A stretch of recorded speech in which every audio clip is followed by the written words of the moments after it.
बाळासाहेब थोरात 1.5 वर्षातच पुन्हा एकदा संगमनेरचे आमदार होणार आणि अमोल खताळांची आमदारकी जाणार। या दोन मुद्द्यांभोवती 4 दिवसापासून अहिल्यानगर जिल्ह्याचं अख्खं राजकारण फिरतंय। जिल्ह्याच्या राजकारणात अक्षरशः वादळच आलंय। थोरात पुन्हा आमदार होण्याच्या शक्यतेने खळबळ उडाली आहे। राहुरी पोटनिवडणुकीतील गणितही बदलत आहेत आणि हे सगळं खताळांच्या बर्थडेला होण्याचा धोका निर्माण झालाय। त्यामुळेच आजच्या व्हिडिओत आपण खताळांची नेमकी काय चूक, ती चूक खरंच त्यांची आमदारकी घालवू शकते का, आणि सगळ्यात महत्त्वाचं म्हणजे खताळांची आमदारकी रद्द झाल्यावर बाळासाहेब थोरात पुन्हा निवडणूक लढवताच आमदार होतील का, हे कायद्यानं समजून घेणार आहोत। नेमका कायदा काय सांगतो, हीच कायद्याची बाराखडी या व्हिडिओमध्ये मी तुम्हाला समजून सांगणार आहे, त्यामुळे व्हिडिओ शेवटपर्यंत नक्की बघा। नमस्कार, मी ज्ञानेश्वर रेड्डी, तुम्ही पाहताय टीव्ही मराठी। 2024 मध्ये संगमनेर विधानसभा निवडणुकीचा निकाल आला तेव्हा संपूर्ण महाराष्ट्राला एक प्रचंड मोठा धक्का बसला होता।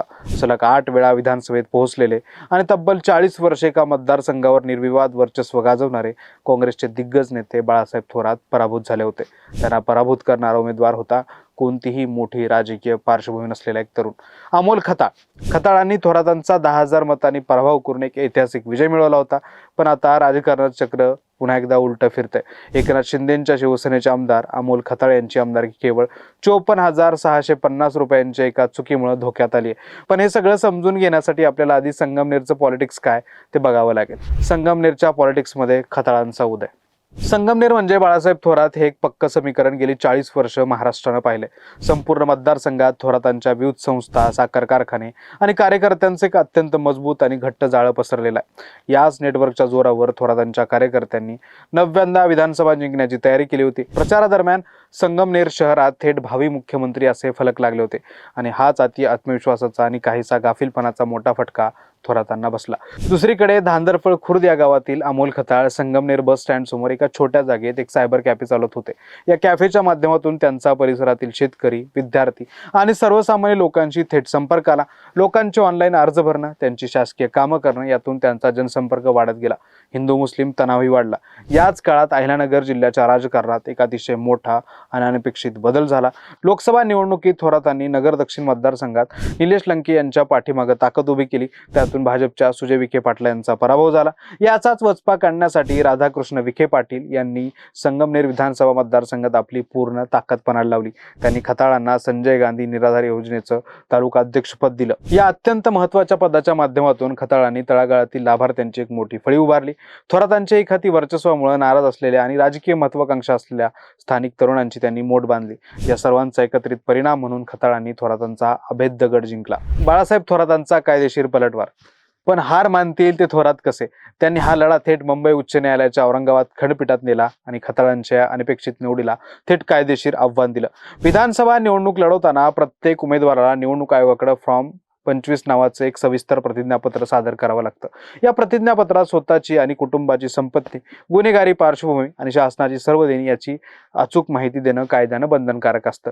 खताळ यांनी या फॉर्ममध्ये शासकीय देयकाच्या रकण्यात 0 अशी नोंद केली होती। या शून्यातून थोरातांनी खताळांना शून्यावर आणण्याची तयारी केली।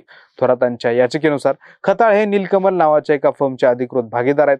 या फर्मवर 54,650 रुपयांची व्यावसायिक कराची थकबाकी शासनाकडे प्रलंबित आहे। यामध्ये 25,000चं मुद्दल आणि 26,650 रुपयाचं व्याज आहे। खताळांनी ही 54,650 रुपयाची थकबाकी आणि फर्म मधील आपली भागीदारी लपवून निवडणूक आयोगाची दिशाभूल केली आहे। थोरातांचे वकील आर्यम धोरडे आणि अमित कारंडे यांनी लोकप्रतिनिधित्व कायद्याचं कलम 100 आणि कलम 101 यांचा आधार घेत ही याचिका दाखल केली। माहिती लपवणे हा भ्रष्ट मार्ग ठरतो, त्यामुळे ही निवडणूक अवैध ठरवण्याची आणि दुसऱ्या क्रमांकावरील थोरातांना थेट विजयी घोषित करण्याची थेट मागणीच त्यांनी हायकोर्टाकडे केली। खताळांच्या आमदारकीला पहिला झटका।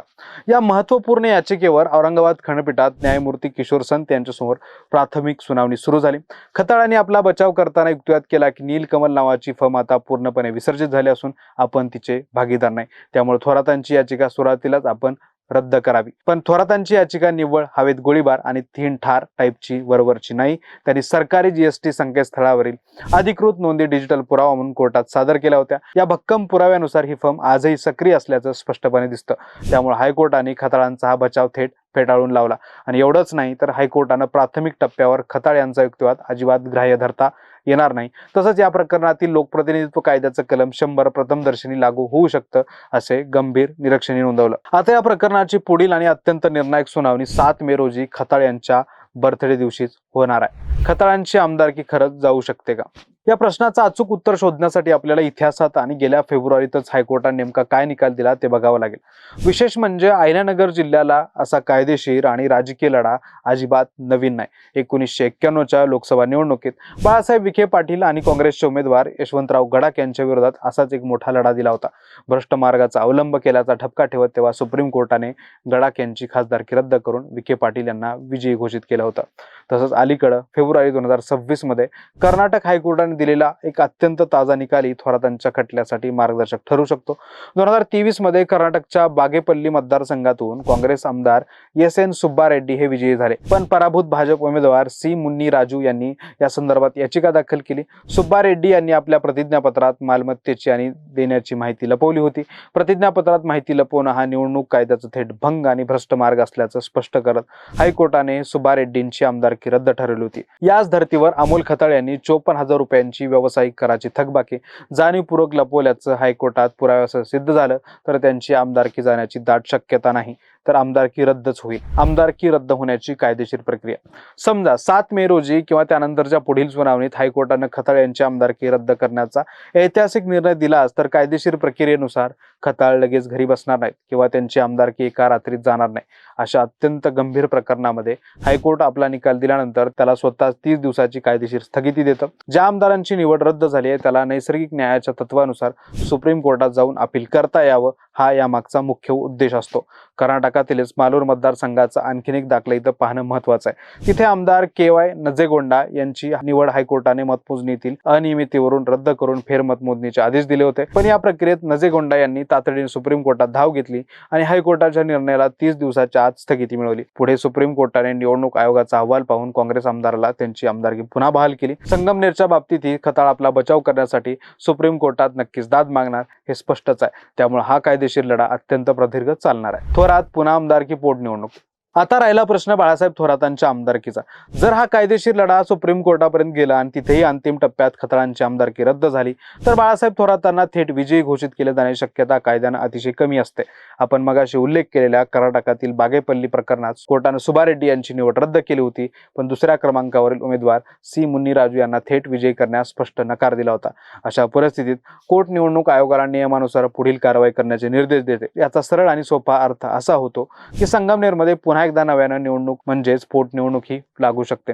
थोडक्यात काहीतरी एका साध्या सायबर कॅफेतून थेट विधानसभेपर्यंत पोहोचण्याचा अमोल खताळ यांचा प्रवास जेवढा थक्क करणारा आणि संघर्षमय होता तेवढाच आता त्यांच्या पुढचा कायदेशीर रस्ता अडचणीने भरलेला आहे आणि अत्यंत खडतर झालाय. बाळासाहेब थोरातांनी अतिशय अचूक पुराव्यांसह कायद्याचं जाळं असं मजबूत विणलंय, त्यात खताळ पुरते अडकलेत. आता 7 मे रोजी होणाऱ्या सुनावणीत हायकोर्ट काय निर्णय देणार आणि खताळ जाऊन थोरात पुन्हा संगमनेरचे आमदार होणार का हे पाहणं महत्वाचं ठरणार आहे. तुम्हाला काय वाटतं? थोरातांचा रडीचा डाव आहे की खताळांनी लपवाछपी केली आहे? खताळांची आमदारकी थोरातांना मिळेल का? खाली कमेंट करून सांगा. व्हिडिओ आवडला असेल तर लाईक करा, मित्रमंडळीने शेअर करा.